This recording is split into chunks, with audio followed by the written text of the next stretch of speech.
Instead of just writing about what I've been doing, why don't I just show you what I've been doing? Look at this beautiful red wing here while it's still on the car. Yeah, I might as well get to it. But in the meantime, I have been taking some of this stuff apart. Oh no, it's hard. And nobody ever taught me how to take the wing off, so I had to figure it out myself. I don't mind that, it's fine. There's these 3 bolts, one of which is a special little key bolt. Focus.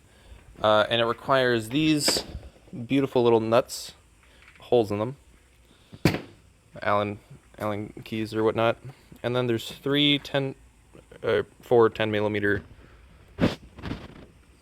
bolts total. And once you take them off and pull them out, if they want to, the side comes off. I'm gonna keep it more or less in the hole, so I may be able to take off the wing entirely. So I already took off most of them, and then the wing itself just lifts out, and it has this little bitty tail on it, makes it come out. So now you have a DIY wing removal. Oh, it looks so pretty, except for the holes. But oh, it looks so pretty with all of its dust and glory.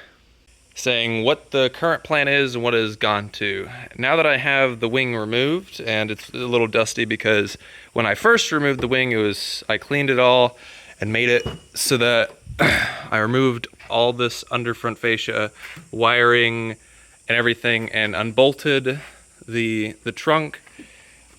And then I realized that this entire trunk assembly is massive and very difficult to fit in any type of vacuum forming or anything like that. So I went with, okay, well, instead of doing all that, I'm now going to clean it again and going to simply leave it on the car and just put a layer of fiberglass over it and drape it on there.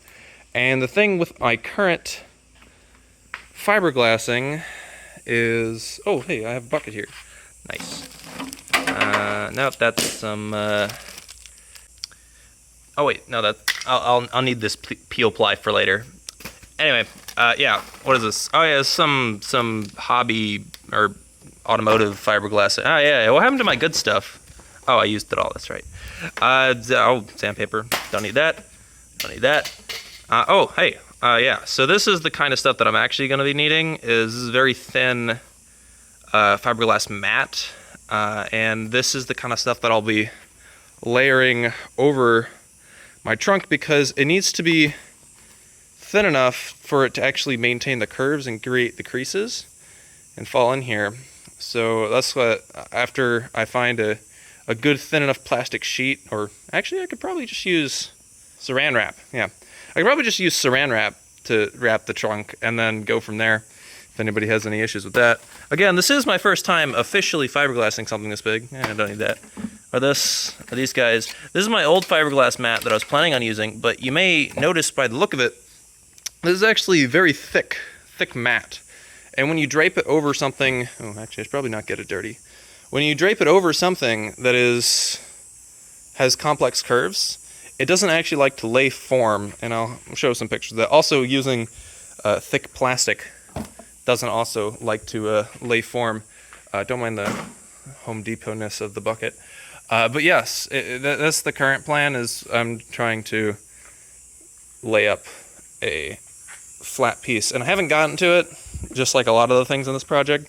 It's been just like, a day after another, and life happens. You push something a week down the line, and that becomes 2 weeks and 3 weeks, and here we are, but the plan is still working, and I'm still working on it. I just first gotta maybe clean up my... Oh, no, don't say that. Too many projects. But yeah, I'll get back to it eventually.